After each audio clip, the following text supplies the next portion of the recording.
Bienvenue au Challenge Tout Visible, 5 jours pour booster votre activité en ligne.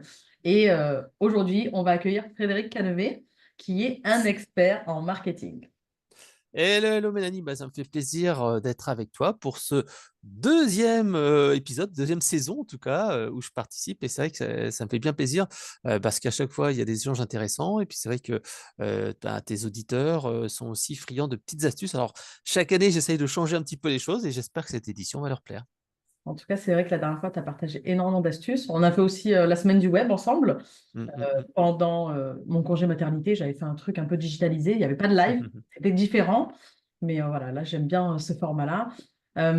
Justement, est-ce que tu peux nous parler un peu de toi et de ton parcours? Tu peux nous présenter qui tu es avant qu'on parte dans le vif? Ouais. Alors en fait, je m'appelle Frédéric Canavette, ça fait près de 25 ans que je travaille dans le web. Je suis quasiment un dinosaure, tu vois, je commence à avoir un peu les cheveux gris. Et donc en fait, je suis passionné d'informatique et de marketing. Et donc j'ai bossé dans l'e-commerce, j'ai travaillé chez des éditeurs de logiciels et j'ai un statut un peu particulier parce que je suis slasher. C'est-à-dire que j'ai mon activité de consultant depuis des années. Et donc je fais un peu de prestat, un peu de formation, etc., mais très peu parce que le plus souvent, quand tu travailles dans une boîte comme ça, les gens disent ah non, mais faudrait que tu viennes bosser à plein temps pour nous et tout ça. Et donc, j'essaye de maintenir les deux, ce qui est un avantage parce que comme ça, à titre personnel, je peux tester des trucs sur l'intelligence artificielle, le growth hacking et tout ça. Et à titre pro, en fait, j'ai les moyens de mettre en place des actions qui sont assez intéressantes. Tu vois, par exemple, là, on va participer à un gros salon en début d'année prochaine. Et c'est vrai que c'est des budgets de 50, 60 000 euros. Donc, tu vois, entre les petites actions qui sont faites avec 20 euros, 30 euros et les trucs où tu mets un peu d'argent. Donc, tu arrives comme ça à trouver des idées parce que des fois, tu trouves des idées avec peu de moyens, mais parfois aussi, c'est intéressant d'avoir des outils ou trouver des méthodes qui sont un peu plus à la portée des grandes entreprises et après que tu adaptes pour des structures un peu plus petites. Super, merci pour cette présentation. Tu as des chiffres pour nous dire un peu qui tu es en chiffres? Du coup, tu as dit 25 ans déjà. Alors là, tu m'as Ouais, assis. en fait, c'est vrai que euh, je dirais que ce qui était vraiment intéressant au départ, c'était que j'avais un blog, j'ai un blog toujours qui s'appelle conseilmarketing.fr ou .com, qui était super bien référencé pendant des années. Et c'est vrai que le blog est un petit peu tombé en désuétude. Il y a quelques années, ça, tu m'aurais dit, est-ce que tu dois créer un blog pour monter ton business? Je te dis, ouais, absolument, parce que c'est un moyen de gagner en visibilité naturellement. En plus, si tu as la capacité d'écriture, c'est très bien. Après, comme je dis, chacun fait selon ses capacités. S'il y a en fait quelqu'un qui est bon à l'oral, qui est bon en vidéo, il vaut mieux qu'il fasse de la vidéo, etc., etc. Maintenant, en fait, je pense qu'il faut plutôt réfléchir à quelle est la plateforme sur laquelle sont mes prospects, laquelle je vais m'étendre. Donc moi, pendant très longtemps, le blog, c'était vraiment mon canal numéro un et je faisais partie des 10 premiers blogs. Là, malheureusement, avec l'arrivée de ChatGPT, la plupart des blogs, entre guillemets, de dinosaures comme moi, ont perdu quasiment 50% de trafic. Je discute avec tous mes collègues et donc en fait, moi j'ai dû recentrer ma stratégie en me disant ok d'accord, le blog c'est toujours important. Toi, à l'époque je faisais 10 000 visiteurs par jour, 8 000, 10 000 visiteurs par jour. Maintenant je divisais à peu près de moitié, mais le problème c'est justement c'est l'intelligence artificielle qui a mis la production de contenu à la portée de tout le monde. Tu n'as plus besoin d'être un expert pour produire. Et donc en fait ce que j'ai fait c'est que j'ai recentré à la fois sur LinkedIn et également la conversion du blog. Et après j'ai utilisé une autre méthode depuis un an et demi, qui est en fait tout simplement de sortir des livres papier. Donc là, j'ai sorti un bouquin en mai, un bouquin qui va sortir, le Gros Hacking V3, qui va sortir on va dire, en fin octobre.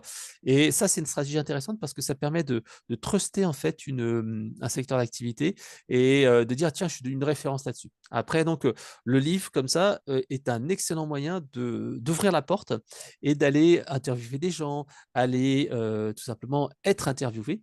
Et c'est comme ça en fait que tu gagnes vraiment en visibilité. Mais ça, c'est pas à la portée de tout le monde. Tu peux très bien te faire auto-éditer avec des sites comme Amazon KDP, mais voilà, c'est un peu plus compliqué. Et donc voilà, donc j'ai sorti le bouquin Le Gros Hacking. C'est si tu veux des chiffres, on est déjà à la troisième édition. Et donc en fait, on a vendu plus de 10 000 exemplaires. Sur LinkedIn, moi j'essaye d'être vraiment le plus actif parce que c'est la plateforme B2B qui offre un petit peu de viralité. Moi, je dis toujours qu'il faut choisir une à deux plateformes principales où on doit être en offensif, on essaie de vraiment de gagner de la visibilité. Et après, on est plutôt en mode défensif sur d'autres plateformes plateformes. Et je vous montrerai justement dans la présentation qu'on peut être défensif sur des plateformes où on n'est pas forcément très connu, on n'a pas forcément de moyens. Par exemple, moi, en l'occurrence, tu vois, TikTok, il y a encore de la viralité. Il y a de la possibilité d'avoir de la visibilité, chose que sur Instagram et Facebook, c'est très dur quasiment. Et ben en fait, moi, grâce à des techniques de gros hacking et les outils que je vous montrerai tout à l'heure, et ben en fait, j'arrive comme ça avec une présence minimale à avoir un minimum de visibilité. Donc pour finir, donc là, voilà, mes deux priorités, si on parle chiffre, deux priorités, c'est le blog et LinkedIn, LinkedIn en priorité. Et comme je te disais, à la fois pour mon activité pro chez Locan, LinkedIn est quasiment le deuxième canal, je pense, de recrutement. Bien sûr, c'est du SEO, c'est de networking, soit le troisième canal. Et ça nous amène 20-30% de nos inscrits à nos webinaires, de nos prospects, etc. Donc, c'est vraiment un canal non négligeable. Le SEO également est un canal important, même si c'est devenu un peu plus dur, plus compliqué. Voilà. Est-ce que j'ai répondu à ta question? Un palmarès magnifique. Et d'ailleurs, ton blog, c'est pas un blog, c'est une pépite. À chaque fois que tu cherches un truc, tu as un tuto dessus, quoi. J'ai rarement vu des blogs autant détaillés. Et même si l'intelligence artificielle fait énormément de choses, sur ton blog, on trouve énormément de contenu, mais détaillé avec les Bah, imprimés, en fait, avec j'essaye de me dire, à l'époque, c'était ça, c'est me dire, qu'est-ce que cherche la c'est- personne. voilà, qu'est-ce que, en fait, à l'époque, quand j'ai créé le site, je voulais monter un site avec des potes. Eux, ils étaient développeurs, moi, j'étais marketing. Et avant qu'ils sortent le site, qui n'est jamais sorti au final, parce que les développeurs, à chaque fois, ils disent non, mais je vais faire le truc et tout ça. Et donc, en fait, je voulais me dire, bah, tiens, si je dois faire un communiqué de presse, qu'est-ce que je dois faire? Si je dois avoir une stratégie sur les réseaux sociaux, qu'est-ce que je dois faire? Et donc, j'ai listé mon Mm. plan d'action comme si j'écrivais pour moi. Et maintenant, en fait, c'est ce que j'essaye de faire. Quand je trouve un truc, je trouve une idée, quelque part, le fait de l'écrire, d'en faire un article ou d'en faire une publication LinkedIn, ça me permet de mémoriser la chose et en même temps, ça permet également d'être visible puisque moi, je crois qu'avec l'intelligence artificielle la création de contenu qui est vraiment à la portée de tout le monde, tu vas arriver à une obligation d'avoir une visibilité beaucoup plus importante et travailler ton personal branding puisqu'il va y avoir une starification de l'économie. C'est comme dans la musique, si tu dis, tiens, qui c'est le chanteur de rap le plus français, le plus connu, tu dis, ah, c'est machin, quelle est la chanteuse, je sais pas, de pop, machin, le plus connu, c'est lui. Et en fait, ce qui se passe, c'est que ça va se passer de la même manière avec le marketing, avec tous les secteurs d'activité. Les gens vont dire, mais, ah, j'ai besoin d'une coach pour m'aider à booster mon activité. Ah ouais, je pense à telle personne. Et donc, en fait, il faut être sur cette shortlist-là et justement produire son contenu pour dire, bah voilà, je suis dans la liste de référence. Et là, donc, cette production de contenu va être faite soit en solo, soit avec l'aide de l'IA en tant qu'assistant en fait, qui permet de rédiger un petit peu plus facilement les contenus. Voilà.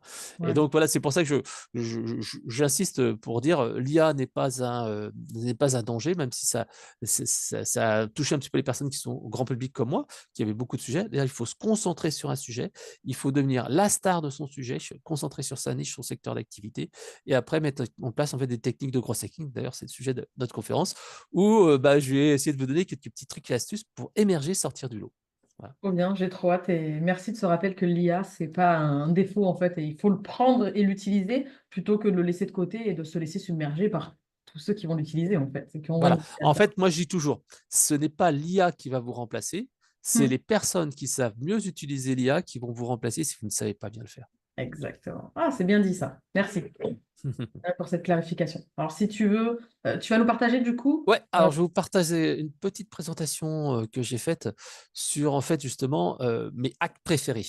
Alors je vais essayer de vous mettre en plein écran comme ça vous pourrez le voir. Donc en fait j'ai essayé de sélectionner à peu près 13 hacks qui permettent en fait de booster son business et justement d'aller développer sa visibilité et générer des leads. Parce que pour moi c'est vraiment important de se dire voilà, il faut utiliser à la fois le relationnel, il faut utiliser l'humain, mais il faut aussi utiliser l'IA. Et les fameux hacks, c'est ces fameux trucs et astuces qui permettent de dépasser les autres. Voilà. Alors donc, pourquoi j'ai mis des pirates? Tout simplement parce que le gros hacking, ça veut dire pirater son business. Et donc, en fait, tout simplement, il y aura des petites illustrations de pirates. Donc, je te l'ai dit précédemment, donc ça fait 25 ans que je poste sur Internet. J'ai une stratégie comme ça d'essayer d'être présent via des livres, livres blancs, mais également via des webinaires. Des webinaires comme tu le fais toi. Je fais moi aussi même un summit pour Eloquent. Ça permet en fait de créer l'événement. Mais en tout cas, je pense qu'il faut vraiment événementialiser et devenir en fait une référence dans son domaine. Donc j'ai écrit plusieurs bouquins, Adapter son business en déconsommation et les gros hacking V3 qui arrivera Je très l'ai, mais j'ai prochainement. pas eu le temps de le lire. Oh, prends ton temps, il n'y a pas d'urgence. Alors, pourquoi en fait le gros hacking? C'est ça en fait, je vous expliquais à quoi ça sert exactement. Et ensuite, une quinzaine de hacks que je vais vous aider à mettre en place. Donc, on verra des hacks à la fois pour générer plus de prospects, améliorer sa conversion, fidéliser ses clients, booster ses recommandations et augmenter ses marges. Donc, en fait, à chaque fois, on utilisera le fameux framework AR, c'est le tunnel de vente, où on commence par acquérir des personnes, on active en fait pour qu'ils deviennent, par exemple, abonnés à une newsletter, qu'ils souscrivent à une offre d'essai, etc., etc. La rétention, c'est pour qu'on les garde. La recommandation, c'est le bouche à oreille. Et les revenus, c'est comment on fait pour augmenter ses ventes. Donc là, en fait, j'ai pris ces trucs et astuces à ces différentes étapes du tunnel, sachant que j'ai fait quand même un effort important sur l'acquisition de prospects parce que je sais que c'est quelque chose qui est très demandé. Mais en gros hacking, souvent, on se dira que parfois, il vaut mieux activer et faire des efforts sur l'activation, c'est-à-dire la conversion, comment je transforme des prospects en clients, que l'inverse. Voilà. Alors, ce que je vous propose en fait, attends, excuse-moi, il y a mes filles qui sont arrivées, comme je te disais. Est-ce que tu pourrais couper Voilà, donc voilà, donc je vais refaire plutôt ici. Voilà, comme ça va être simple. Donc voilà, ce que je voulais vous dire en fait, c'est au travers de cette présentation, c'est vous expliquer qu'est-ce que c'est le gros hacking, donc qui sont ces pirates qui envahissent votre écran. Et ensuite, on verra un ensemble de hacks à appliquer demain. Donc dès demain, vous pourrez voir soit des hacks pour générer plus de prospects, donc la partie acquisition, soit des hacks pour améliorer la conversion, donc activer, soit en fait, on va fidéliser ses clients avec la partie rétention, soit en fait, on va booster sa recommandation avec bien sûr du bouche à oreille, soit on va essayer d'augmenter ses marges. Et tout cela, en fait, travaillera au niveau… Papa, tu as fait rentrer Chloé? Oui, mais je vous ai… Voilà, s'il te plaît. Donc voilà, ça c'est un petit peu ce que j'ai fait. Ce que je vous propose de voir ici, tout simplement, c'est comment en fait on va y arriver. Et pour cela, on va voir d'abord qu'est-ce que c'est le gros hacking, en quoi ça consiste. Et ensuite, on verra 13 hacks à appliquer demain qui permettront soit de générer plus de prospects, cette partie acquisition, donc ce tunnel de vente, soit on va améliorer la conversion, on va essayer de transformer plus de personnes qui vont sur le site internet en clients, soit on va travailler sur la fidélisation et on va essayer de retenir ses clients avec une expérience client supérieure, soit on va travailler sur la recommandation, c'est-à-dire le bouche à oreille, soit en fait on va essayer de travailler sur les revenus et savoir comment augmenter ses marges. Donc voilà, ça c'est les éléments clés. Alors pourquoi en fait j'essaye de travailler beaucoup sur les hacks? Parce qu'en fait on voit bien que l'environnement économique actuel est devenu un petit peu plus dur et donc il ne faut plus lâcher une seule opportunité parce que là on voit bien qu'on est plus à pêcher quand il y a moins de poissons, ça devient plus compliqué. Donc il faut se sortir du lot et dire mais qui est le leader de mon secteur d'activité, qu'est-ce qu'il a de différent, qu'est-ce qui m'apporte en plus, quelle est la valeur ajoutée. Ensuite, bien entendu, la concurrence est beaucoup plus forte. Par exemple, sur TikTok, sur LinkedIn, etc., on voit qu'il y avait une visibilité naturelle et en fait, cette visibilité naturelle est en train de se réduire avec la masse de contenu. Et donc, en fait, il faut être plus malin, il faut être plus astucieux. Et les techniques de gros hacking, c'est pour cela, tout simplement. Et également, ça aussi, c'est un petit peu l'intérêt que j'ai d'avoir un double profil, c'est qu'en fait, je vais proposer des solutions low cost qui peuvent être en fait applicables n'importe où, dans n'importe quelle entreprise, en se disant, bah voilà, j'ai des petits moyens, je peux quand même y arriver. Et la méthode, en fait, c'est véritablement fait plutôt que parfait en gros hacking, c'est-à-dire que je commence à faire des choses très simples et ensuite, je vais tout simplement essayer d'améliorer les choses. Donc ça, c'est le gros hacking. Donc comme je vous le disais, gros hacking, c'est une technique de pirate et ça se distingue en deux parties. D'abord, il y a la partie hacking, c'est ce qu'on va voir aujourd'hui, c'est toutes les astuces qui permettent de détourner le système, d'automatiser, ça peut être de la sous-traitance, etc., etc. Donc ensuite, il y a la partie growth, qui est simplement la méthode qui permet en fait de choisir quelles sont les actions à mettre en place en priorité. Et en fait, ça, c'est vraiment du process, c'est vraiment du choix, etc. Et c'est en fait la partie growth, c'est vraiment ce tunnel qui permet de savoir où agir en priorité avec une partie analyse. Et la partie hacking, c'est vraiment ces fameux trucs et astuces. Pour moi, les deux sont importantes. Mais je sais que ce n'est pas forcément évident de tout expliquer ça dans un format webinaire comme nous le sommes. Donc, en fait, je me suis vraiment concentré sur la partie hacking avec des outils, des astuces, des conseils qui sont actionnables immédiatement. Alors, ce que j'aime bien aussi ajouter, c'est la dernière chose, c'est D, comme degrowth hacking. Pourquoi? Parce qu'en fait, je pense qu'en fait, il faut aussi intégrer dans son business le fait de se dire, j'essaie de travailler la durabilité et l'efficacité et pas de me disperser. Donc, c'est pour ça que maintenant, je parle beaucoup de growth hacking, mais j'aime bien parler de degrowth hacking, c'est-à-dire avoir un marketing responsable. Voilà. Alors, la démarche growth hacking, elle se déroule en fait en 4 étapes vraiment très simples. D'abord, on va essayer d'identifier une opportunité, un carrefour d'audience, un réseau social, un problème de conversion sur le site, etc. Ensuite, on se dit, mais comment je peux améliorer les choses? Donc, dans ce fameux tunnel de vente qu'on a eu là, hein, on dit, tiens, ça, c'est la partie conversion. Il y a plein de visiteurs qui viennent sur mon site internet, mais ils ne s'abonnent pas, ils ne téléchargent pas ma newsletter, etc. Donc, où je dois agir? Donc, on essaye de travailler d'abord manuellement pour voir un petit peu qu'est-ce que ça fait, est-ce qu'on a de l'impact, et ensuite on essaye d'automatiser, de structurer pour monter en puissance. Et donc après, on fait une analyse, et après, tout simplement, soit on passe à autre chose, soit on essaye d'industrialiser la chose.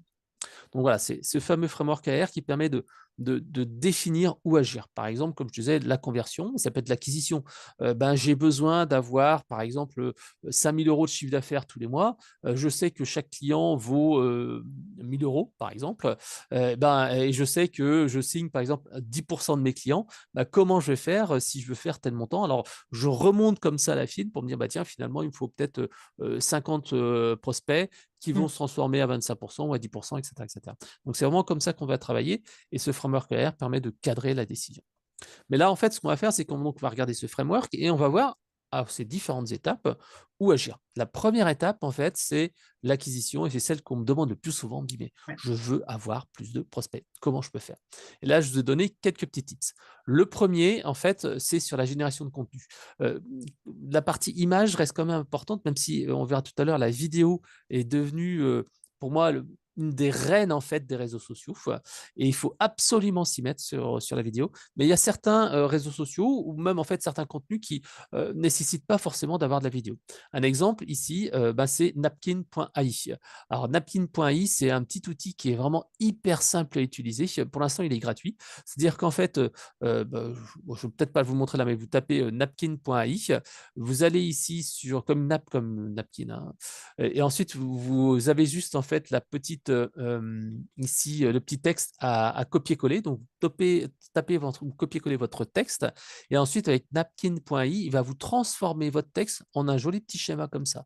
Et c'est vraiment intéressant parce qu'en fait, vous allez pouvoir comme ça illustrer des PowerPoint. Si vous avez des projets à présenter, vous allez pouvoir illustrer des articles de blog. Et moi, en fait, j'utilise quasiment que ça. Si je regarde en fait dans mes derniers articles de blog, par exemple ici, il n'y a pas très longtemps, j'ai interviewé une coach en fait sur tout ce qui est développement commercial.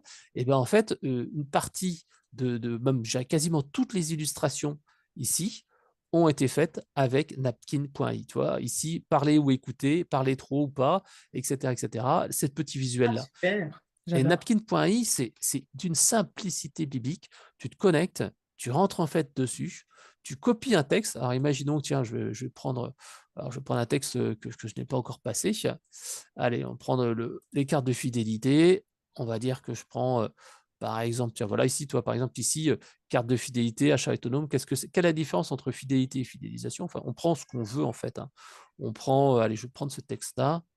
Voilà, je prends ça, je copie-colle, je vais sur napkin.ai, je fais sur un nouveau texte où je veux prendre un existant, je lui copie-colle ça, et je dis, tiens, est-ce que tu peux me créer le concept, l'illustration graphique à partir de ça? Je clique sur le petit bouton là, et là, en fait, il va réfléchir un peu, il va dire, ah ouais, ton truc, il parle de ça, je te propose tel modèle de visualisation. Voilà, il me dit, tiens, les fidélités, qu'est-ce qu'il faut faire? Il faut des fidélités, programmes de fidélité de base, des avantages concurrentiels, etc. Et il va me proposer ici différents graphiques que je vais pouvoir choisir immédiatement. Donc, en fait, c'est assez sympa parce que ça permet comme ça d'avoir des petites illustrations que l'on peut utiliser comme on le souhaite. Voilà. Donc ça, napkin.ai, petit outil vraiment hyper simple qui permet comme ça d'aller illustrer ces présentations pour gagner en crédibilité. Autre point, là, on est plutôt sur la partie génération de prospects, vraiment au sens propre du terme, c'est l'exploitation de sa base contact sur LinkedIn. En fait, ce qui se passe, c'est qu'il y a beaucoup de gens qui utilisent LinkedIn de manière manuelle. Manière manuelle, c'est-à-dire qu'en fait, ils vont ajouter les gens, ils vont en faire une demande d'invitation, ensuite, ils vont envoyer un message. Quand il y a un événement, ils vont faire des copier-coller ou des choses comme ça. Sauf qu'en fait, ça, c'est très long et c'est pas très efficace. Ce que moi, je recommande de faire, c'est d'utiliser des outils de growth hacking comme LinkedIn Elper ou Wallaxy, que vous pouvez regarder ici. Qu'est-ce qui se passe avec ces outils-là? Ces outils-là vont permettre en fait d'automatiser toutes les tâches à faible valeur ajoutée sur LinkedIn. Par exemple, vous utilisez LinkedIn Helper pour sélectionner, par exemple, tous les gens qui sont, moi ma cible à moi, c'est les responsables relations clients, responsables expérience client. Avec le moteur de recherche ici de LinkedIn Helper, je choisis tous les gens qui sont responsables relations clients sur LinkedIn. Je choisis une région, éventuellement Paris ou Lyon, peu importe. Je lui dis, bah, choisis celle-là. Il les ajoute en fait dans une liste, donc toujours depuis LinkedIn, parce que c'est un outil qui utilise LinkedIn comme base, hein. Et ensuite, après, je définis en fait un message d'invitation. Par exemple, ici, tu vois, je lui dis mon petit message d'invitation, bonjour, est-ce que je peux vous inviter à rejoindre mes contacts? Je suis passionné par l'expérience client, blablabla. Bla, bla, bla. Et une fois que c'est fait, je peux programmer derrière des séquences de messages. C'est-à-dire que là, une fois que la personne a accepté mon message, eh ben, je renvoie un message derrière qui dit bah, bonjour Frédéric, vous avez accepté ma demande dans relation. Comment ça se passe pour vous? Est-ce que vous faites ceci, faites ce là? Proposer un bonus, etc. etc. Enfin, je peux en fait programmer un message ou plusieurs messages. Par exemple, moi, au niveau marketing, généralement, je prévois un message uniquement d'invitation. Le deuxième message de bienvenue, soit je sous-traite, et on verra tout à l'heure avec mon assistante, soit je le fais manuellement. Et par contre, après, quand j'ai un webinaire, comme là ici ton summit, et ben en fait, j'envoie un message à toute ma base LinkedIn, ou enfin, pas toute ma base d'ailleurs, j'envoie une sélection de contacts LinkedIn. Je peux en envoyer jusqu'à à peu près 100 à 150 par jour. Donc, il faut quand même s'y prendre avec un petit peu de temps. Et donc, en fait, si je veux inviter 1500 personnes, ben voilà, ça fera, on va dire, 10 jours, 10, une dizaine de jours, grosso modo. Et ben en fait, tac, tac, tac, je les invite à venir à mon webinaire. Comme c'est ultra ciblé, que c'est vraiment de la personne qui est intéressée par le sujet, et ben en fait, elle s'inscrit. Ce qui permet d'exploiter sa base de contact LinkedIn et pas en fait être dépendant de la visibilité de ses posts parce que ça, c'est vraiment dommage. Si on compte uniquement sur la publication de ses contenus, on ne gagnera pas de visibilité. En plus, ça ne coûte pas très cher. Ça coûte 99 $ à l'année, donc c'est extrêmement, extrêmement rentable. Donc, un bon petit outil Super outil, pour ouais. automatiser. Ouais. Alors, alternative, c'est Wallaxy, hein. Et on voit bien que les gens, quand je les invite à un webinaire ou à télécharger une étude, à venir sur un salon, bah, en fait, ils prennent ça pour quelque chose qui est très manuel. Ce qui est intéressant, c'est que si vous êtes plusieurs dans votre entreprise, avec LinkedIn Helper, tout simplement, vous pouvez gérer plusieurs comptes. Moi, par exemple, je gère les comptes de 7-8 personnes. Et donc, grâce à ça, on se répartit les prospects. Et quand on envoie les invitations, bah, il y a Fred qui en envoie 50 par jour ou 100 par jour. Il y a Chantal qui en envoie X, etc., etc. Et avec ça, en fait, on arrive à couvrir en fait une bonne partie de notre cible. Et ce qui est intéressant, c'est qu'on va pouvoir, bien sûr, ajouter comme ça des personnes et élargir notre visibilité sur l'ensemble du marché. Donc ça, c'est vraiment sympa. Et après, on peut bien sûr envoyer des séquences de messages. Ça, c'est les commerciaux. Chez nous, en fait, le marketing est plutôt dans le relationnel, c'est-à-dire que je les invite une fois de temps en temps à assister à un webinaire, etc., tous les mois, tous les 3 mois. Les commerciaux, eux, ils ont des séquences, par exemple, tous les 20 jours. Tous les 20 jours, c'est tiens, j'ai un webinaire, tiens, j'ai un cas client, etc., etc. Et ils cherchent après à contacter les personnes. Voilà. Alors ça marche bien. Là, en fait, j'ai un cas assez intéressant. C'était un de mes anciens collègues qui a décidé en fait de monter sa propre boîte de consulting. Et donc, qu'est-ce qu'il a fait? Il a dit, bah ouais, Fred, est-ce que tu pourrais m'aider à monter ma boîte et à m'aider à générer mes premiers prospects parce que bah, je vais me lancer comme consultant IA. Voilà, je vais essayer d'avoir un peu de visibilité. Je dis, bah, la première chose, c'est que tu vas essayer de capitaliser sur des partenariats. Donc, en fait, il a fait un partenariat avec une entreprise un autre consultant qui était non concurrent, et il a fait un partenariat avec Eloquent, donc la boîte pour laquelle je bosse, pour en fait co-organiser un webinaire. Donc nous, on a communiqué sur nos bases, on a fait venir des gens. Après, il a fait venir aussi des contacts qu'il connaissait. Donc ce qu'il a fait, c'est qu'il a envoyé en fait via LinkedIn Helper des invitations à ses contacts. Il a utilisé son smartphone avec des SMS. Il a récupéré les emails qu'il avait auparavant. Donc le partenariat avec nous et notre marque. Il a fait venir aussi quelqu'un qu'il connaissait et qui a une belle marque, hein, NJ, ça fait venir du monde. Moi, j'ai envoyé un petit message et résultat, pour 30 balles, on a fait venir, je crois, 205 personnes en live sur le webinaire. Donc, formulaire d'inscription avec Google Forms, LinkedIn Helper pour exploiter les bases de contact, sa base de contact LinkedIn, pour inviter des gens, mais également pour les inviter à devenir contact, Canva pour les visuels gratuits et Zoom un mois pour lancer tout ça. Donc voilà, quelque chose de vraiment simple et on voit qu'il n'y a pas besoin forcément beaucoup de moyens. Alors, on peut aussi aller plus loin. Là, en fait, cette fois, on va utiliser toujours LinkedIn, mais on va utiliser aussi Sales Navigator. Enfin, le module payant de LinkedIn s'appelle Sales Navigator. Ce qui se passe, c'est qu'en fait, on a certains de nos collègues qui nous disent bah, moi, je veux attaquer tel secteur d'activité, l'énergie, la mutuelle, je ne sais pas, la finance ou je ne sais quoi. Et en fait, le but, c'est de se dire mais quels sont les prospects dans cette liste-là et comment je peux les identifier.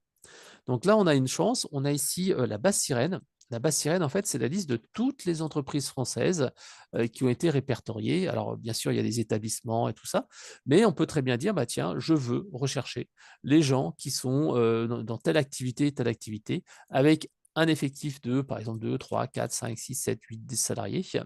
Donc, je peux choisir les gens qui sont, par exemple, à Paris, 75 01 Paris, voilà. Je peux choisir après les activités, par exemple, bah, je veux chercher, je sais pas, le génie civil, la construction de bâtiments, voilà. Je vais ici avoir après une liste d'établissements. Je vais avoir un fichier que je vais pouvoir télécharger qui ne contient pas d'email. Donc, il ne contient pas d'email, il contient juste des noms de sociétés. Donc, après, moi, je vais faire bien sûr mon petit tri, mon petit filtre. Je prends cette base-là et je vais dire bah, les boîtes qui m'intéressent, qui ne sont pas déjà dans ma base client, c'est telle boîte, telle boîte, telle boîte. Donc, ici, tu vois, ici, je peux regarder hop, les noms des entreprises qui ont été intégrées. Donc, ici, hop, j'ai l'adresse, les numéros, les sirènes, etc. etc. Je te le mets là. Et donc, en fait, avec ça, qu'est-ce qu'on va faire? On va en fait tout simplement se dire, je prends les noms de ces sociétés-là, je vais les intégrer dans LinkedIn Sales Navigator. C'est-à-dire que dans Sales Navigator, ce n'est pas comme dans le LinkedIn classique, c'est un LinkedIn en fait où on peut cibler les entreprises. C'est-à-dire que je vais pouvoir ajouter par exemple NJ, je vais pouvoir chercher, je sais pas, Maïf, machin, etc., etc. Et ensuite, je vais ici chercher par persona. Tu vois ici là, par persona, je cherche les gens qui sont responsables expérience client, chef de service, directeur expérience client, blablabla. Bla, bla, bla. Et en fait, il va me lister pour ces entreprises-là, pour ces postes-là, les personnes qui correspondent. Ensuite, bien sûr, il va me les ajouter avec LinkedIn Helper, je vais les ajouter dans une liste et après, je vais les cibler. Ce qui est intéressant, c'est qu'à chaque fois qu'il y a des nouveaux personnes qui arrivent dans ce profil-là, et ben en fait, il me dit, tiens, il y a 4 personnes en plus, je les ajoute après dans ma séquence et comme ça, en fait, je peux envoyer des messages. Et ici, on voit, avec cet exemple-là, que j'ai exclu des gens qui étaient hors cible, à peu près 8000 personnes hors cible. Il y en a 1900 qui sont en cours de lancement. Et ici, en fait, il y en a 738 qui ont accepté ma demande de prise de contact. Tu vois. Et donc, en fait, là, ça permet de faire de l'ultra ciblé et de cibler vraiment par profession. Donc, ça, c'est intéressant quand tu dis j'ai une partie de ma base, j'ai une partie des clients de mon secteur d'activité, mais qui sont les autres? Est-ce que je peux les identifier? Alors, bien entendu, la seule limite qu'on ait, c'est qu'il faut que les gens soient sur LinkedIn. Tout le monde n'est pas sur LinkedIn. Il n'y a pas les profs, il n'y a pas une partie des fonctionnaires. C'est très orienté high-tech, etc. Il n'y a pas tous les coachs, etc. Mais ça permet déjà de faire une belle base. Alors moi, numéro 4, c'est tout simplement d'essayer d'automatiser un petit peu les choses. Je sais que tout le monde n'a pas forcément beaucoup de temps et comme je le disais, il faut être présent de manière offensive sur un ou deux réseaux, LinkedIn, TikTok ou je ne sais quoi, celui qu'on préfère.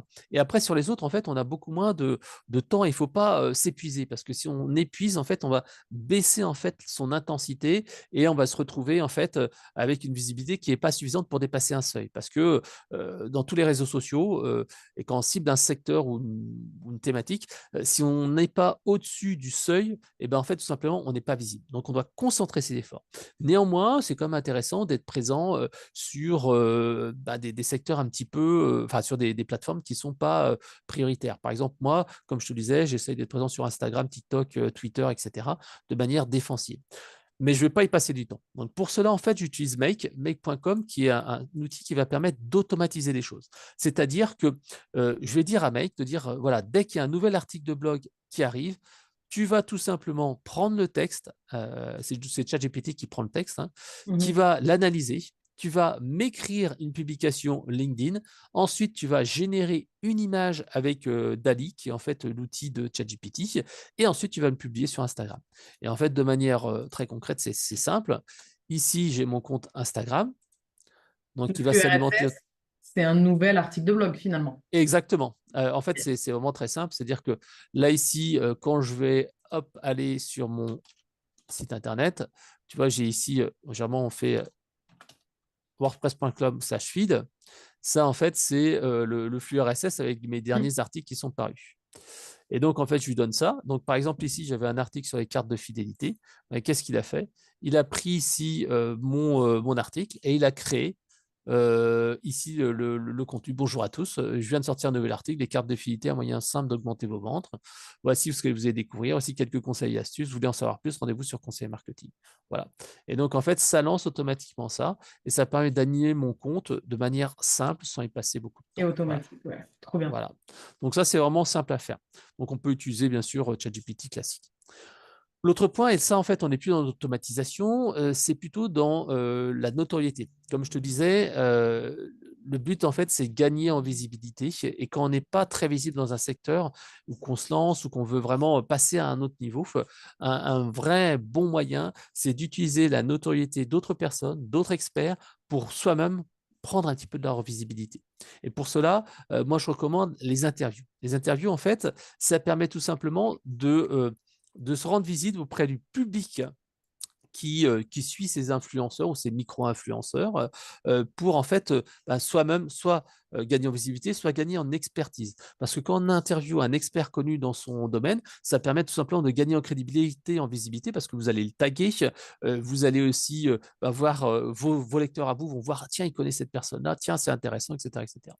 Alors, pour cibler les bonnes personnes, souvent, moi, je recommande des gens qui ont écrit des livres ou qui sont des consultants. C'est-à-dire que on sait très bien que les salariés n'ont pas forcément beaucoup de temps de faire ça. Par contre, quand quelqu'un a sorti un bouquin, bah, il se sent un peu obligé de faire la promotion. Quand il y a un consultant qui cherche à avoir de la visibilité, lui, quelque part, bah, il cherche aussi de se faire cette visibilité. Donc là, en fait, bah, on a des bonnes personnes ou des bons clients.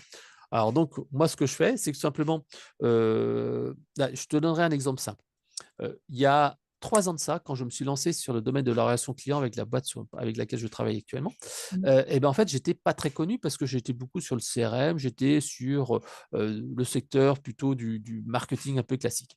Ce que j'ai fait, c'est que j'ai fait une interview, je pense que ça doit être une interview par mois ou une interview tous les 3 semaines, de gens qui étaient consultants, qui étaient experts, qui étaient salariés, des gens que j'ai rencontrés sur des salons. Je leur dis, mais est-ce que je peux vous interviewer soit par oral, soit par écrit? Alors moi, je recommande de faire plutôt l'interview écrite, c'est-à-dire que vous posez 5 questions à la personne et elle répond tranquillement par écrit, par email. Et grâce à ça, en fait, tout simplement, vous recevez du contenu à valeur ajoutée pour votre blog. Vous, ensuite, vous le relayez sur les réseaux sociaux en taguant la personne. Les gens qui suivent cette personne-là voient qu'elle est mentionnée, elle le partage. Et tout simplement, comme ça, vous gagnez en visibilité. Et avec ce système-là, j'ai dû faire, je pense, une trentaine d'interviews d'experts dans le domaine de la relation client. Bah, tout d'un coup, j'ai gagné un statut d'expert. Je l'ai fait également quand j'ai sorti mon bouquin sur la déconsommation. J'ai interviewé c'est pas les influenceurs stars, c'est-à-dire que j'ai pas interviewé Jean-Marc Jancovici parce que c'est très difficile. Par contre, j'ai sélectionné des intervieweurs, des influenceurs, on va dire challengers de deuxième niveau, comme Laurent Testo et Vincent Numéro. Et c'est vrai que c'est des gens qui sont plus accessibles, qui sont plus faciles à obtenir. Et tu vois, là, c'est mes vidéos qui font quasiment le plus de vues. Et ce qui est intéressant, c'est qu'en ayant créé ce lien via une interview, et ben, tout simplement, j'ai réussi à les convaincre après de participer à un webinaire. On va faire un webinaire live tous ensemble, gratuitement, à midi. Et je ne sais pas si tu imagines, quand tu as 2 influenceurs qui sont des références dans le secteur, et toi, tu es avec, les gens se disent, ah ouais, mais c'est qui ce gars-là? Tu gagnes en visibilité. Donc, c'est de la crédibilité, c'est du lead généré. Alors, comme je te le disais, moi, je recommande toujours de faire de l'interview écrite parce que c'est plus efficace pour moi. Parce qu'en fait, quand tu fais de l'interview vidéo, comme on le fait là maintenant, il faut tout simplement monter la vidéo. Ensuite, il faut faire une transcription. Il faut choisir les meilleurs moments. Et ça, on verra tout à l'heure, il y a des astuces, mais voilà, j'en dis pas plus. Mais ce qui est plus simple, c'est ici d'utiliser une trame très simple, 5 questions. Est-ce que vous pourriez vous présenter? Pourquoi il faut s'intéresser sur le sujet ou comment est-ce que tu peux présenter telle thématique, comment faire pour, les cas pratiques, etc. Et avec ça, en fait, la personne, elle répond et elle apporte des contenus à valeur ajoutée. Donc ça, c'est vraiment très simple à faire. Et là, je suis en train de le faire parce que je travaille beaucoup sur le secteur du marketing durable.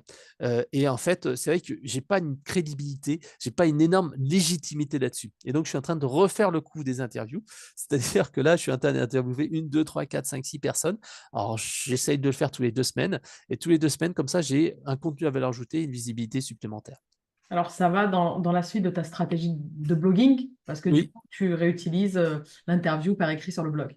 ouais, sur le Bien. blog et aussi sur LinkedIn parce que le truc, c'est que le blog est evergreen, c'est-à-dire qu'en fait, quand tu crées un contenu, il attirera toujours du monde, tandis que sur la publication LinkedIn, les publications, elles durent, allez, Amplifié, ouais, bien 3-4 sûr. jours, une semaine, mais pas plus, quoi. C'est comme si tu remplissais en fait un seau percé, tu n'arrêtes pas de remplir le seau percé et bah, il se vide avec des trous. Tandis qu'avec le blog, en fait, tu as un effet cumulatif, c'est-à-dire qu'un contenu que tu as créé, bah, il va continuer à générer un peu de visites de temps en temps. Donc, en fait, les deux sont complémentaires. Réseaux sociaux et blog, c'est pour ça que moi, je concentre sur ces deux-là.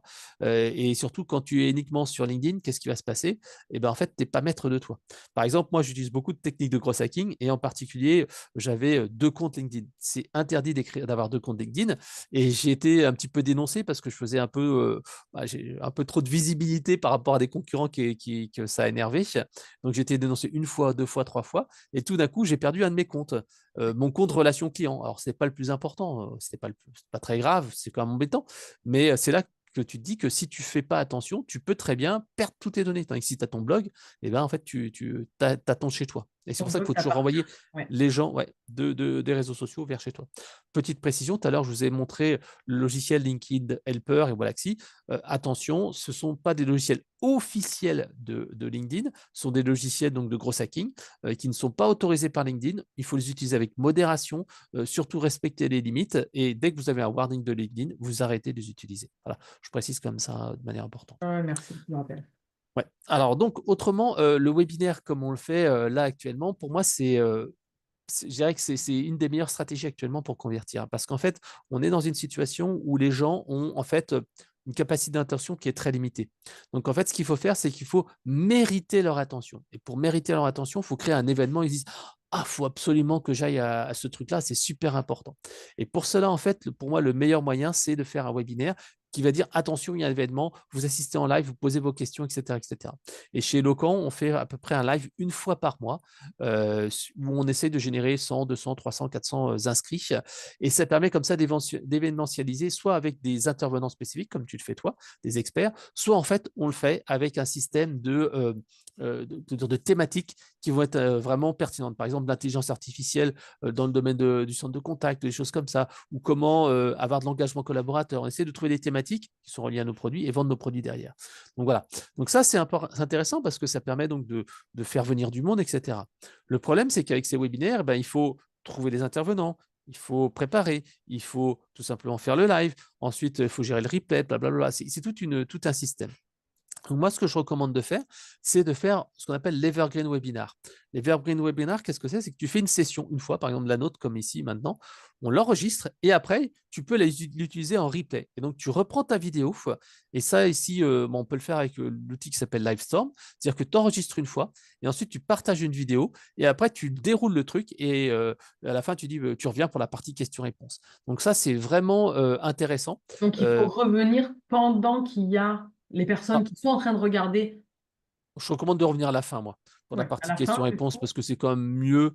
Mais c'est pas obligé que ça soit toi. C'est-à-dire que tu peux très ok. bien dire, tiens, bah, tu lances l'enregistrement, Et puis à tu la fin, reviens il y que a dans quelque... les commentaires alors. C'est ça? Voilà, exactement, qui reviennent justement à la fin dans les questions-réponses, parce que ce qui est vraiment important, c'est que quand tu fais un webinaire, c'est que les gens, en fait, aient tous leurs freins à l'achat qui soient réduits. Ouais. Alors, si tu réponds pas aux questions-réponses derrière, en fait, les gens vont être un peu frustrés. Ah, ah, ah, ah. Donc, il faut toujours en fait avoir un webinaire où tu peux répondre et avoir en fait une relation, que les gens aient confiance et qu'ils se disent ah oui, c'est vraiment la solution qu'il me faut. Voilà. Donc, cette petite partie Webinar Evergreen te permet comme ça ainsi de proposer chaque semaine un webinaire. Au lieu de se dire c'est une fois par mois une thématique différente, tu dis bah tiens, rendez-vous le 15 avril, ensuite tu refais une autre le 15 juin, ensuite le 15 juillet, etc. Et là, tu as la même thématique Evergreen qui fonctionne tout le temps et tu la rejoues. Et comme ça, les gens se disent ah ouais, c'est vraiment intéressant. Ou tu envoies un email à ta base de nouveaux inscrits. Parce que souvent, quand tu fais un webinaire, tu envoies ta base à l'instant X, et après, les autres, en fait, des nouvelles personnes qui rentrent, mais ces nouvelles personnes qui rentrent, en fait, elles ne sont pas inscrites à ce webinaire. Pourtant, tu as mis des efforts, tu as créé du contenu. Et c'est vrai qu'un créateur, souvent, se dit ah non, mais j'ai déjà dit la dernière fois, ça va lasser mon audience. Mais oui, mais ceux qui n'ont pas vu ça, il y en a qui n'ont pas assisté, il n'y en a pas qui ont fait le replay. Grosso modo, moi, je veux les chiffres. Tu as à peu près entre 28 et 35% de gens qui assistent en live. Tu as à peu près 15% de gens qui assistent en replay. Et ça fait quoi? Ça fait 50%. C'est-à-dire que tu as 50% de gens qui ne viennent pas et donc là, qui s'inscrivent et qui ne viennent pas. Donc en fait, il faut vraiment retravailler ça. Voilà, donc l'Evergreen Webinaire, c'est quelque chose qui est sympa. L'autre point que je voulais vous montrer, j'ai parlé tout à l'heure, c'est la vidéo. Moi, je suis un gros fan de l'écrit parce que j'aime bien écrire, mais pour moi, le format roi sera la vidéo dans les années à venir. Et c'est vrai que moi, j'ai un petit peu de difficulté à créer des vidéos TikTok, j'en fais de temps en temps, hein. Enfin TikTok, à la TikTok, j'en fais de temps en temps et c'est pas, j'ai pas beaucoup de temps de faire ça et c'est vrai que je préfère écrire un article. Pourtant, c'est vraiment la clé et il faut absolument s'y mettre. LinkedIn a rajouté le flux vidéo dans son interface. TikTok, c'est que de la vidéo. Instagram pousse aussi la vidéo. Voilà, il faut faire de la vidéo 16 neuvième, très court, 15 secondes, 30 secondes, 1 minute, parfois 3 minutes. Hein, mais c'est vraiment, c'est pas le format qui plaît le plus aux jeunes et à tout le monde. Donc en fait, il faut se dire qu'il faut faire des vidéos comme ça. Le problème, c'est que c'est hyper compliqué à faire parce qu'il faut scripter, il faut faire un scénario. Je connais par exemple Stéphane Truffen qui en fait est assez marrant dans ses vidéos et il me dit, bah, de toute façon, moi, le temps de faire le script, bah, c'est 2 heures. Le temps de tourner, c'est 2 heures. Et il me dit, ouais, c'est une demi-journée, facile. Mais moi, je n'ai pas une demi-journée pour faire une super vidéo. Je n'ai pas que ça à faire. Donc, en fait, moi, j'ai utilisé une solution qui est vraiment sympa. Ça s'appelle Opus Clip. Opus Clip, en fait, il va prendre votre vidéo au format 16 neuvième, par exemple, ce qu'on fait là maintenant, et il va transformer ça en un format 9 16e en automatique. Alors, donc, Opus Clip, c'est simple. Tu t'intègres, tu te connectes à la solution. Tu vas en fait sur ton compte YouTube si tu as déjà des vidéos. Alors, ici, je vais aller sur mon YouTube. Tu dis, bah tiens, 4 vidéos, un webinaire par exemple que tu veux utiliser. Allez, tu peux prendre une petite interview. Je vais prendre quoi hop, ici, je vais en prendre une. Allez, je vais prendre ici celui-ci avec Daniel Centure. Voilà. Donc ici, je vais ici, je lui dis, bah tiens, prends ce clip YouTube. Donc, il va ici regarder comment ça se passe. Ici, tu vois, j'ai un forfait de 60 heures, quelque chose comme ça. Il me dit, voilà, tiens, prends ça. Est-ce que tu prends toute l'intégralité ou tu prends la moitié? Là, ici, ça fait, je ne sais plus, 35 minutes, je crois, ou quelque chose comme ça. Ouais, ça fait 35 minutes. Donc, ça me fait 35 crédits que j'utilise sur les 3500. Donc, ici, je peux me dire, bah, tiens, qu'est-ce que je veux me concentrer sur LinkedIn, sur l'expérience client, conseil. Voilà. Et ici, c'est les choses les plus importantes. Je peux enlever s'il y a des questions-réponses à la fin. Là, pour l'instant, j'en suis content. Et donc, tout simplement, il va le mettre ici après dans ma liste des clips que je peux utiliser. Alors, donc, il va mettre 9 minutes pour le mettre à disposition. Mais imaginons que je prenne, par exemple, ici, allez, des astuces de Monichim sur la partie LinkedIn Ads.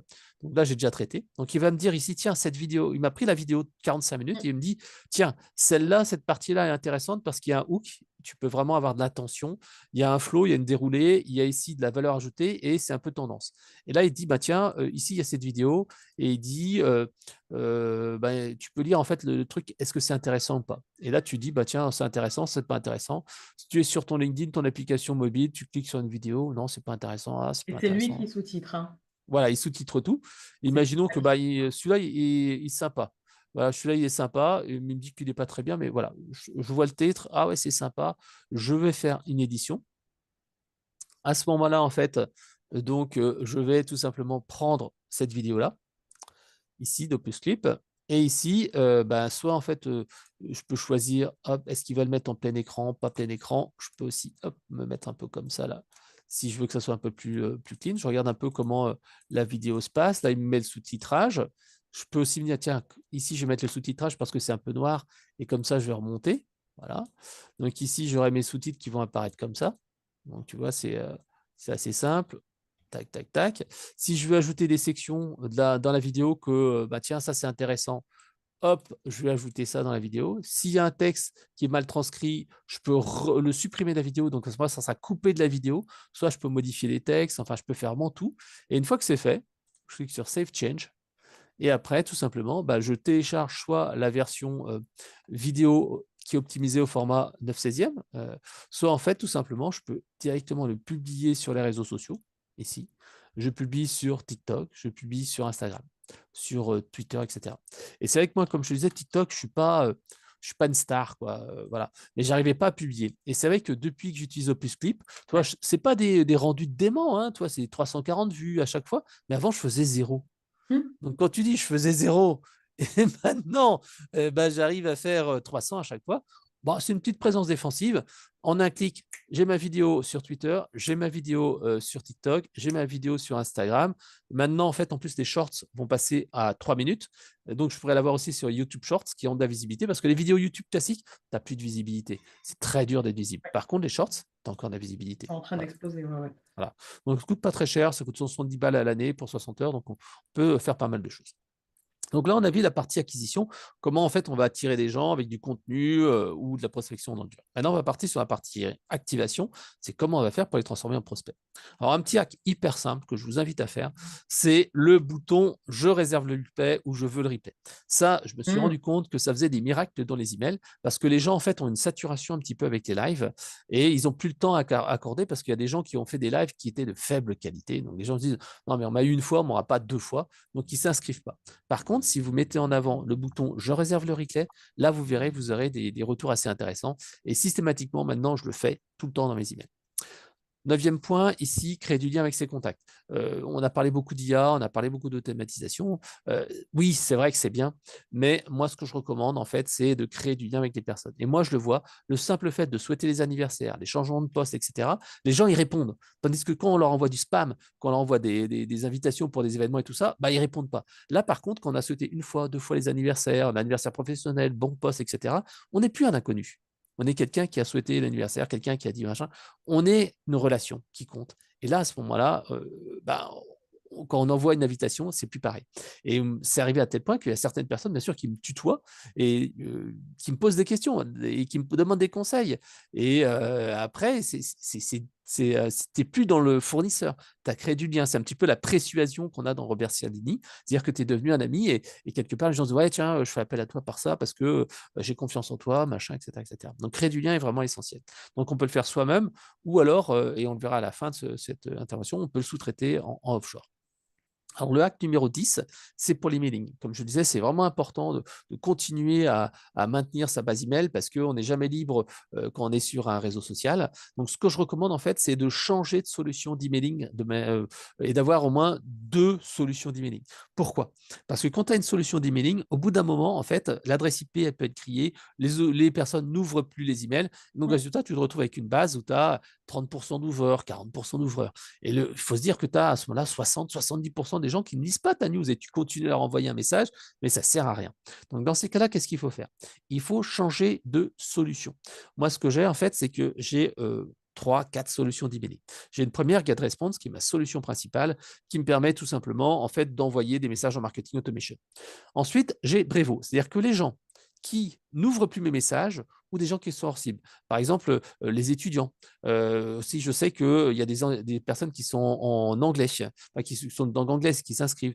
J'ai personnes aussi qui n'ont pas forcément les moyens d'acheter mes prestations, mes produits, etc. Donc, en fait, ces gens-là, en fait, je les extrais et je les mets dans une solution donc, secondaire qui est payée uniquement à l'envoi d'email, donc Brevo. Et voilà, donc on peut utiliser Mailjet, on peut utiliser d'autres. Et donc, à ce moment-là, ça me permet en fait d'avoir un forfait, un deuxième outil d'emailing. Bien entendu, à chaque fois, on a une nouvelle adresse IP, donc on est totalement vierge. On peut même changer de nom de domaine. Et par exemple, tu vois, j'ai utilisé le nom de domaine conseil-marketing.com et pas conseilmarketing.com, ce qui me permet en fait d'avoir une nouvelle jeunesse et des gens qui ouvraient plus mes messages me disent mais c'est vrai que ça fait un moment que je ne recevais plus de messages de ta part, qu'est-ce que tu fais? Et c'est vrai qu'après, j'ai aussi une autre solution encore plus low cost qui est Acumbamel, qui permet en fait de faire des envois encore en low cost, un peu moins cher que Brevo. Comme ça, j'ai des petits forfaits et ça me permet d'économiser de l'argent. Donc, moi, ce que je vous recommande, c'est changer d'adresse IP et de fournisseur, éventuellement changer de nom de domaine et vérifier avant chaque transfert que vos adresses email sont bonnes. Parce que si vous prenez les adresses email pourries que vous mettez dans une solution d'emailing neuve, en fait, ça va tout vous griller. Donc, il faut toujours nettoyer ça auparavant. Voilà. Après, il y a aussi des petites astuces, comme par exemple envoyer des messages au nom de ses commerciaux. Moi, je le vois, au bout d'un moment, il y a un épuisement. Si on envoie tout le temps à son nom à nous, les gens, en fait, n'ouvrent plus. Par contre, quand là, c'est Thierry, ça peut être Sabrina, qui est mon assistante, et ben, quand j'envoie au nom de Sabrina, les gens disent « Ah, c'est qui m'écrit ?» Donc, changer régulièrement les expéditeurs. Un autre point, acte numéro 11, c'est analyser les gros fichiers avec ChatGPT ou Claude éventuellement. Alors en fait, ce qui se passe, c'est que beaucoup de gens utilisent, comme moi, hein, tu dis, bah, tiens, je vais utiliser ChatGPT et voilà, je vais dire, bah, tiens, analyse-moi cette page. Tu vois, je peux lui dire, tiens, fais-moi, prends-moi, hop, ici, cet article de blog, voilà, crée-moi une publication LinkedIn. Voilà, je vais faire tout de suite là. Crée-moi une publication LinkedIn en mode conversationnel. Mode conversationnel avec cet article. Voilà. En fait, là, il va me créer un truc. Bon, très bien. C'est sympa. Et il va me le créer. Donc oui, je dirais pourquoi pas. Le seul truc, en fait, c'est que on est limité un petit peu à ce qu'on va lui envoyer comme information. Moi, ce que je recommande, c'est d'aller utiliser les fonctionnalités qui permettent ici d'envoyer des fichiers. C'est-à-dire que, voilà, moi, je fais beaucoup d'interviews vidéo comme toi, et c'est vrai que moi, ce que j'aime bien, c'est faire un bon petit résumé, essayer de récupérer des informations. C'est-à-dire que je vais ici aller sur ma chaîne, ou la chaîne d'un tiers, hein, mais on va dire que je vais prendre ici cette vidéo. Le problème, c'est que parfois, quand je fais des vidéos comme ça, eh ben, en fait, je n'ai pas le temps de faire la transcription, je n'ai pas le temps de tout faire. Donc, ce que je fais, c'est que je vais ici afficher la transcription, je vais désactiver le redatage, je fais un CTRL-C de l'intégralité, je vire tous les trucs qui sont hors sujet, voilà, j'enregistre.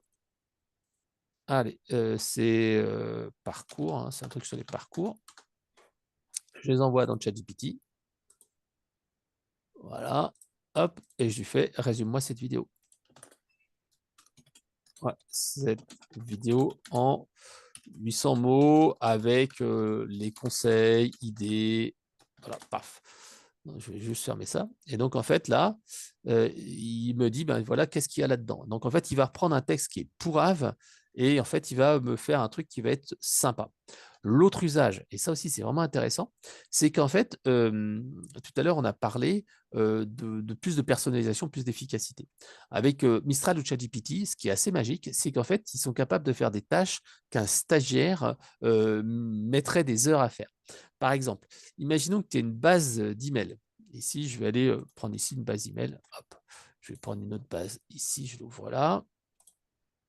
Imaginons que, par exemple, j'ai Fred de conseil marketing.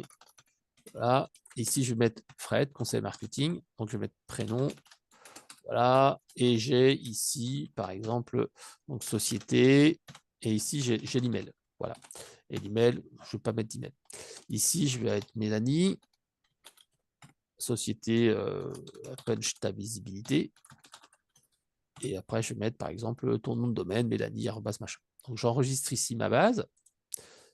Et ici, je vais dire une base de secteur. Donc ici, ce que je vais faire, je vais dire, OK, tu vas me prendre ici des secteurs d'activité. Alors, ça marche bien avec Claude et je trouve que ça marche un peu mieux avec Claude, mais bon, on peut le faire avec ChatGPT. Et je dis, ben là, mais classe-moi, c'est société par secteur d'activité. Voilà. Et il va identifier soit quand c'est des sociétés connues, soit en fait avec une déduction du nom de domaine, il va en fait me dire voilà quel est le secteur d'activité de ces entreprises. Page de visibilité, il n'arrive pas.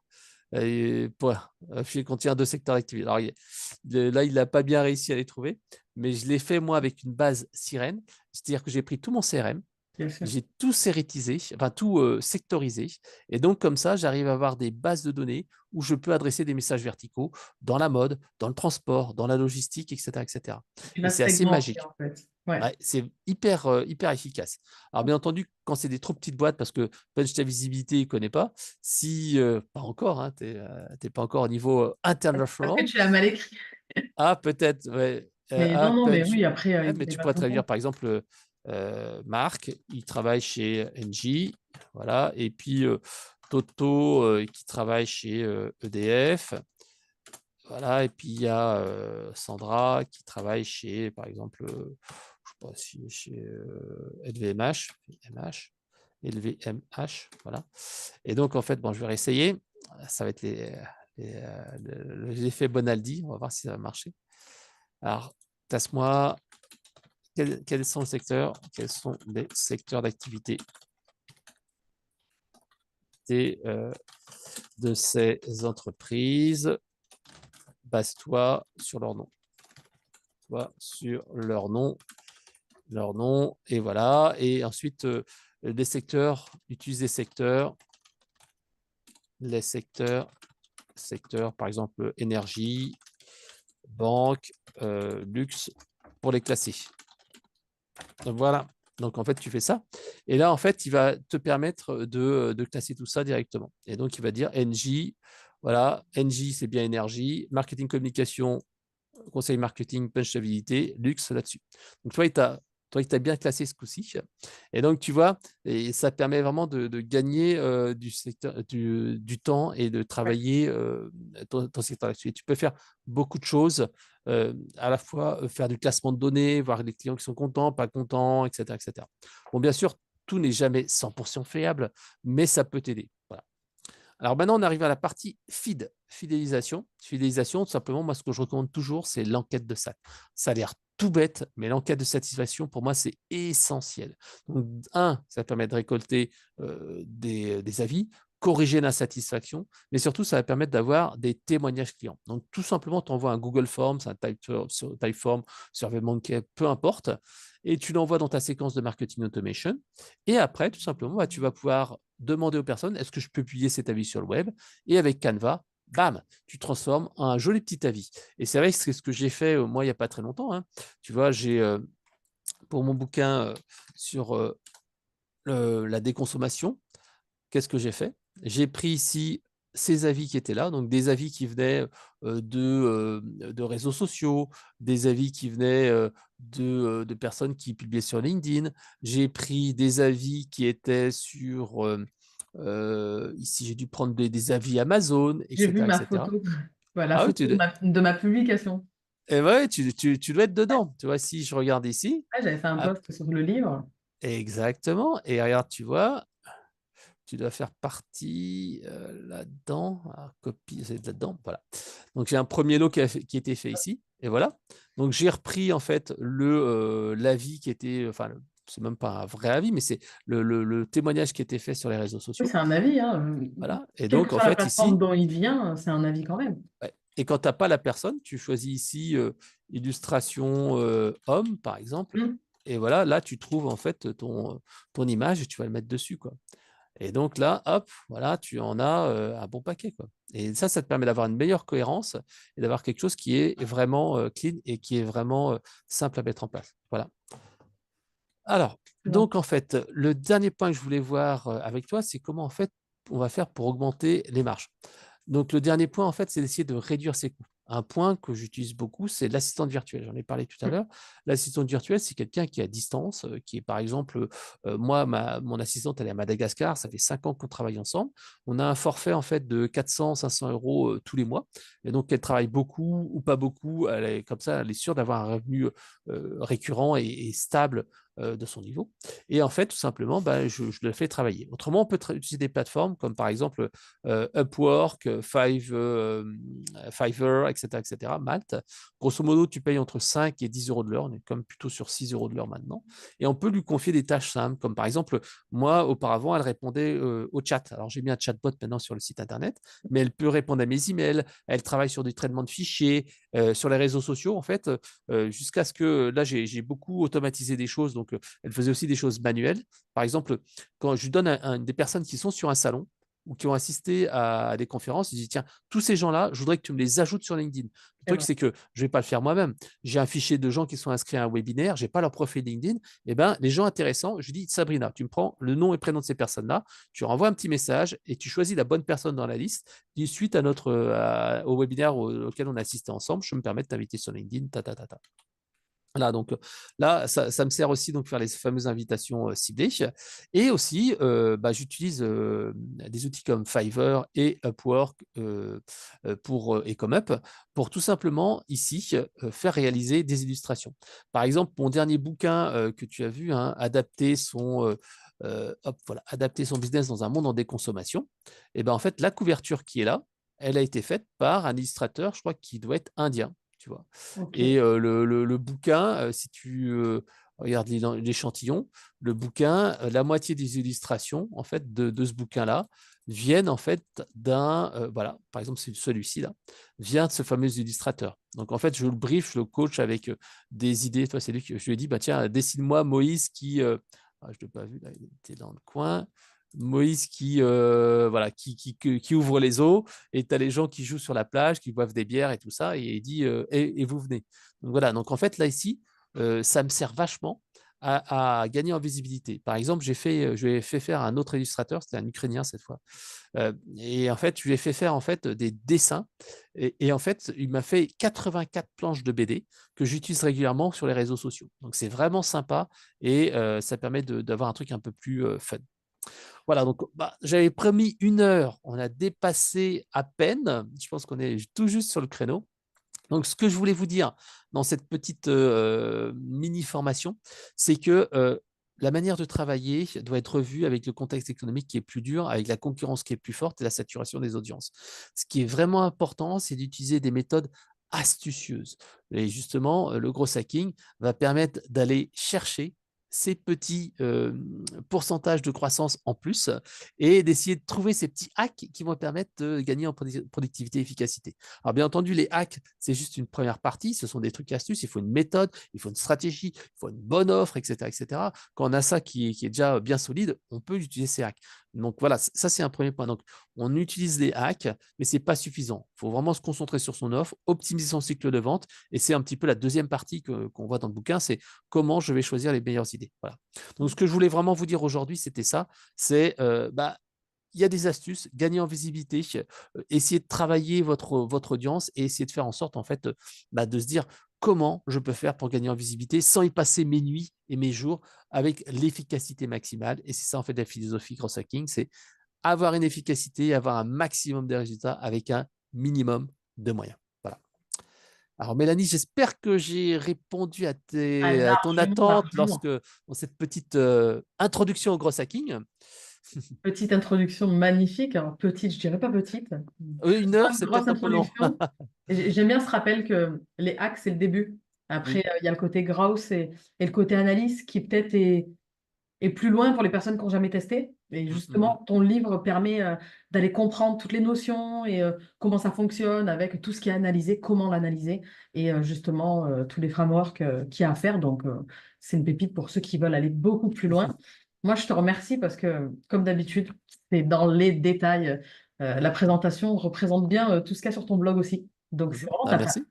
Donc, Bah, merci. c'est vrai qu'il faut, mais c'est comme pour son contenu. En fait, moi, je dis qu'il faut toujours avoir plus il y aura de l'IA, plus il faudra avoir une éditoriale différente. Et c'est vrai que dans mon article de blog, auparavant, tu vois, je créais des articles et je disais, bah, je crée un article sur un sujet. Et maintenant, dans ma ligne éditoriale, à chaque fois, j'essaye des fois, j'oublie, mais quasiment tout le temps, dans 99% des cas, j'essaye de mettre un truc qui est ce que vous devez faire. Parce que c'est bien beau de dire aux gens, ouais, il faut faire ci, il faut faire ça, mais qu'est-ce qu'ils doivent faire maintenant? Et Mm. c'est ça, en fait, qui fait un petit peu ma différence, en tout cas sur le blogging. Sur LinkedIn, j'essaye de travailler plus sur la partie contenu à valeur, apporter des vrais conseils concrets. Après, il y a d'autres personnes qui sont plutôt dans l'inspirationnel, c'est-à-dire qu'ils vont plutôt essayer de te faire bouger. Après, c'est une ligne éditoriale, et il faut vraiment se dire quelle est ma personnalité, qu'est-ce que je veux donner comme image, comment je vais attirer les gens. Parce que c'est vrai que l'inspirationnel permet de faire plus de volume, le conseil attire moins bien, mais ça permet aussi d'avoir un peu plus de Convertir un peu crédibilité. mieux. Voilà. Donc, ça Donc, va il faut dépendre. choisir un petit peu le levier entre les deux. Voilà. C'est super, mais en tout cas, c'est magnifique tout ce que tu as partagé. Je te remercie beaucoup. C'est un Et plaisir. tous ceux qui peuvent, pour la suite, vouloir venir vers toi, je sais que tu es dispo. Tu pourras répondre sur LinkedIn. Bien entendu. Et ça sera un plaisir pour toi de te connecter avec eux et d'aller plus loin s'ils en ont envie. Donc ça, c'est cool. Et puis, il y a pas mal de conseils sur ton site, conseils marketing. Donc, voilà. Ah, merci, Mélanie. Puis au plaisir de se croiser réellement et pas virtuellement pour la prochaine fois. Avec plaisir. C'est plaisir partagé. Je te remercie. Je te souhaite une bonne fin de journée. Merci, Et bye on bye. se retrouve demain, du coup, pour la suite du challenge.